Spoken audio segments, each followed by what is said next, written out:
Hai sahabat Lunjuk, kembali lagi bersama saya Arya. Setelah kemarin saya melakukan unboxing, sekarang giliran saya untuk deep review mengenai Mito A10 Impact by Google, yaitu dengan kode Android One. Oke, mengenai handphonenya itu sendiri, nah ini dia handphonenya. Setelah 3 hari pemakaian saya sedikit ingin menjelaskan juga dan kemudian juga ingin memberi pandangan saya mengenai handphone ini sendiri. Oke, kita langsung saja. Pertama boxnya kita singkirin dulu biar lebih enak. Nah, di sini Mito A10 ini menggunakan resolusi layar sebesar 4,5 inch dengan kerapatan layarnya yaitu FWVGA. Ya, FWVGA dengan 854 dikalikan 480 pixel. Nah, lalu kemudian juga di sini dia memiliki tingkat kerapatan layarnya itu adalah 218 ppi, pixel per inch. Nah, dari sini sendiri kita bisa tahu bahwa kualitas yang disuguhkan oleh layarnya ini sudah cukup memadai sebenarnya. Dengan harga yang masih berada di bawah 1 juta, saya rasa sih udah cukup dan nggak ada permasalahan sebenarnya. Dan lalu kemudian dia juga sudah menggunakan teknologi IPS. Teknologi IPS di mana dengan teknologi 5 touch per panelnya IPS. Nah, dari sini juga sudah menunjukkan bahwa dia cukup canggih untuk handphone yang berada di bawah harga 1 juta. Nah, lalu kemudian kita juga akan mereview dari sisi kamera. Kita akan mereview mengenai kameranya. Untuk kamera Mito itu sendiri dia menggunakan kamera belakang menggunakan 5 megapiksel dengan autofocus, di mana dia juga bisa mengambil video dengan resolusi Full HD 1080p Full HD, dan dalam peraturan settingnya dia juga bisa dikurangi menjadi 720p HD saja. Dan lalu kemudian juga dia ini sendiri menggunakan LED flash untuk kamera belakangnya. Oke, itu untuk kamera belakang dari Mito A10 Impact ini sendiri.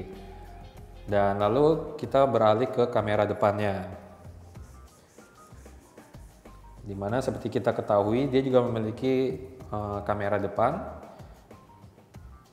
Kamera depannya ini memiliki resolusi 2 megapiksel. Dengan 2 megapikselnya ini sendiri dapat mampu merekam video 720p HD, dan dia juga cukup baik dan hasil yang ditampilkan juga cukup baik, terutama untuk selfie maupun juga digunakan untuk menggunakan sebagai video call. Dan lalu kemudian di bagian tampilan depan selain itu juga di sini terdapat sensor cahaya.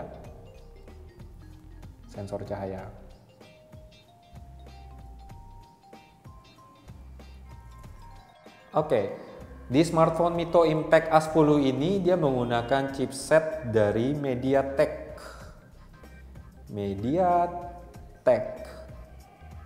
dengan kode MT6582. Nah, di sini sudah quad core tentunya.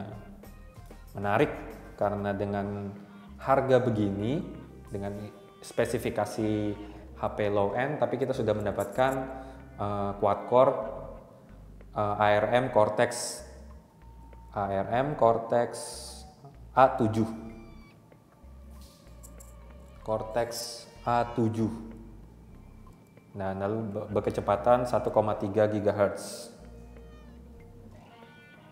Dan saat saya menggunakan handphone ini pun terlihat bahwa dia cukup bisa menggunakan aplikasi-aplikasi berat dengan mudah dan tidak ada masalah sebenarnya.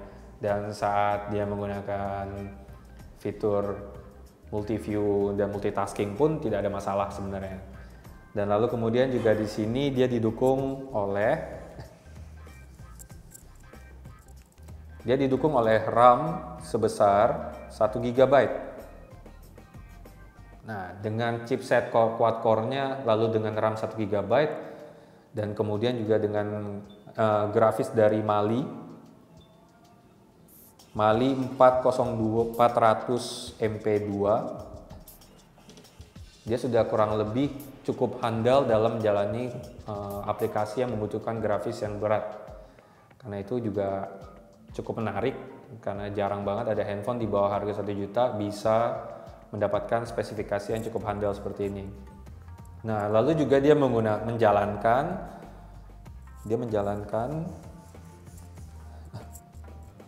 prosesor dari Lollipop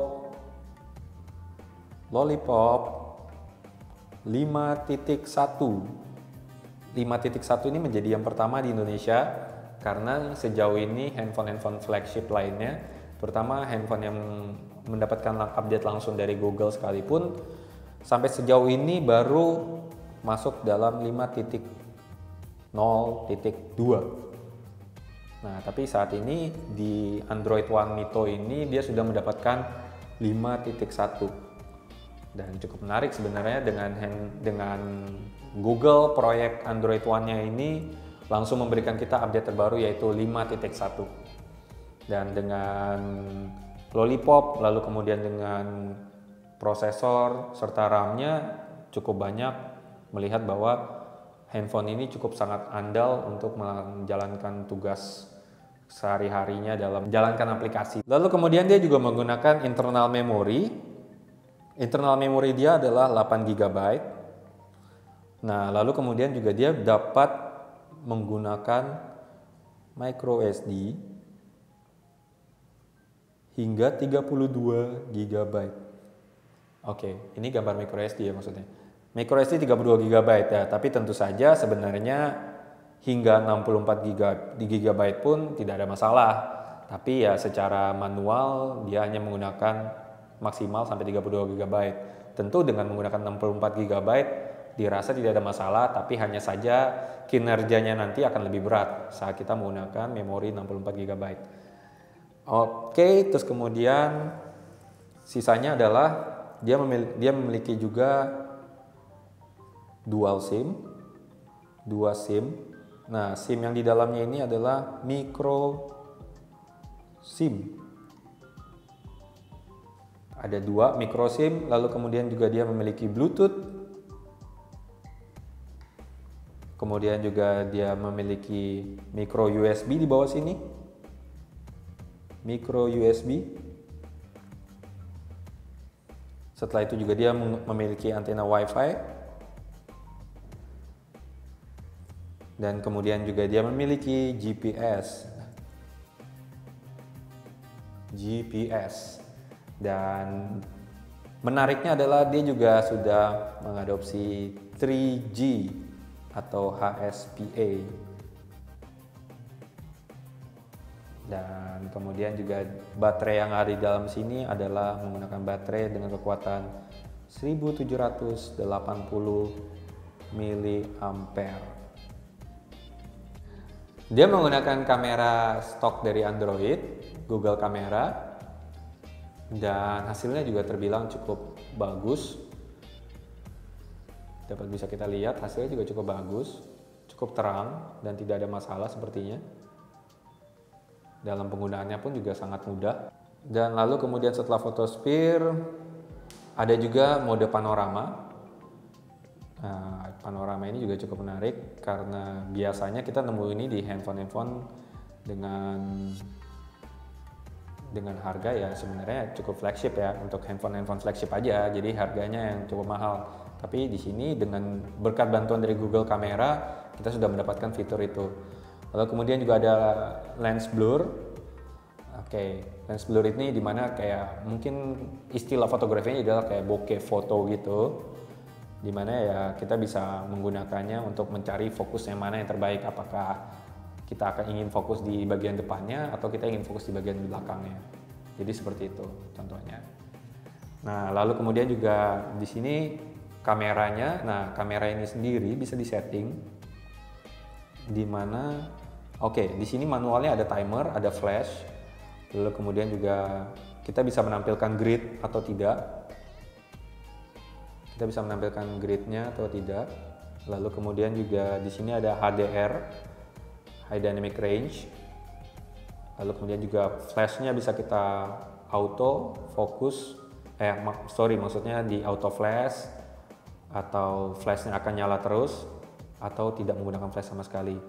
Dan lalu kita juga bisa menggunakannya untuk kamera belakang atau kamera depan. Nah, lalu juga di sini kita bisa mengubah aturan settingnya, di mana resolusi kameranya di belakangnya dengan rasio 4,3 kita akan mendapatkan 4,9 megapiksel atau 5 megapiksel ya istilahnya. Lalu kemudian juga bisa kita dapatkan dengan 0,3 megapiksel kita atur, ingin 0,1 megapiksel juga bisa, 2,1 megapiksel bisa dengan rasio 16:9 hingga rasio dengan rasio 16,9 kita juga bisa menggunakan hingga 0,5 megapiksel. Ini ada peraturannya di bagian belakangnya sendiri.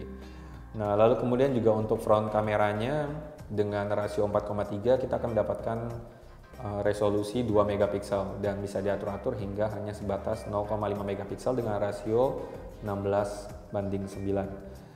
Nah, lalu juga seperti yang tadi sudah saya bilang, di sini kemampuan merekam videonya yang cukup menarik adalah sudah mampu merekam video dengan Full HD 1080p dan HD 720p. Dan dia juga menggunakan kemampuan SD video hanya sebatas 80p. Dan lalu untuk front kameranya dia sudah menggunakan HD, yang terbaiknya adalah HD 720p dan SD 480p. Nah, lalu kemudian itu setting untuk videonya, dan kemudian bisa save location di mana kita bisa menyalakan tag-nya, dan dengan tag-nya ini kita bisa tahu di mana tempat kita mengambil foto itu sendiri. Dan untuk advance-nya kita bisa menggunakan manual exposure atau auto exposure. Dan untuk sampai saat ini saya masih menggunakan fitur auto exposure. Oke, itu sekilas mengenai settingnya. Dan ini untuk handphonenya, untuk kameranya. Oke, dan kemudian lanjut kita lihat dengan kemampuan layarnya yang menurut saya juga sudah cukup baik untuk handphone dengan dibanderol harga di bawah 1 juta. Dia sudah menghasilkan yang terbaik sih sebenarnya untuk layarnya. Dan sebenarnya kalau kita melihat sebenarnya nggak akan ada masalah dengan layarnya, karena layarnya juga udah bagus. Dan kalau misalnya kita merasa ini disandingkan dengan layar yang memang kualitasnya bagus sekali, ya tentu kita akan melihat perbedaan yang cukup mencolok. Tapi jika memang ini menjadi handset kita yang pertama, ini sudah cukup memuaskan. Dan lalu kemudian juga penggunaannya untuk kameranya itu sendiri, stok Android yang didapat itu kita udah mendapatkan BBM secara langsung. Setelah BBM kita juga mendapat kalkulator, kalender, Google Kamera, Chrome, kemudian jam, ada kontak, dan kemudian juga ada fantasy file, ada email, ada Google Drive, download, FM radio, Gmail, Google Setting, Google Plus, Hangout, kemudian juga dari Google Keep, dan lalu kemudian dapat Maps, Message, News, lalu kemudian juga ada phone, foto, playbook, play game, play music, play store, setting, dan lain-lainnya. Map, pencet apa ya. Nah, sisanya kita bisa melihat ini apps-apps yang sudah saya coba download dan saya coba jalankan, dan sejauh ini saya cukup merasa puas karena tidak ada aplikasi yang tidak berjalan baik di sini. Dan seperti yang sudah saya sebutkan di awal bahwa dia sudah menggunakan Android yang terbaru, Android version 5.1. Iya, muncul deh Lollipop. Dan di sini juga digaransikan bahwa dia akan mendapatkan auto update langsung dari Google selama 2 tahun. Jadi ya tenang aja, ini akan selalu mendapatkan update, langsung terpush ke handphone ini. Dan karena memang handphone ini dirancang khusus oleh Google dan diberikan kepada vendor lokal untuk diproduksi. Dan kalau kita tahan, kita akan masuk ke game, bukan Flappy Bird, tapi Google Bird. Oke. Dan ini kayaknya susah. Iya, udah mati. Oke, ya mati lagi. Oke, nggak penting kayaknya ya, tapi ya boleh lah ya untuk iseng-iseng. Oke, terus kemudian dari sisi lainnya nggak ada masalah sejauh ini. Dan yang menariknya juga setelah kemarin saya gunain dari hari Jumat hingga sekarang hari Senin, saya menggunakannya dengan 1 kali charger saja, 1 kali charging maksud saya. Dan kemudian menariknya saat baterai berada di bawah 20%, dia akan memberikan notifikasi untuk menyalakan fitur battery saver. Dan di mana battery saver ini sendiri dapat menghemat 20% kalau enggak ya. Dan di sini bisa maximally ya ada bagaimana waktu yang akan dihabiskan oleh baterai ini, kira-kira 7 jam dengan penggunaan yang paling terbesar adalah penggunaan di layar, karena layar ini untuk video ini saya menggunakan konfigurasi layar yang paling terang. Nah, sebenarnya kalau ini dikurangi pun dia bisa digunakan untuk penggunaan sehari-hari hingga 2 hari penggunaannya. Oke, kalau begitu demikian sedikit review dari saya. Nantikan review-review selanjutnya. Jangan lupa untuk terus like YouTube channel kita, lalu kemudian juga di subscribe dan nantikan video-video kita selanjutnya. Jangan lupa juga untuk follow sosial media yang kita punya. Saya Arya dari tunjuk.com. Sampai jumpa.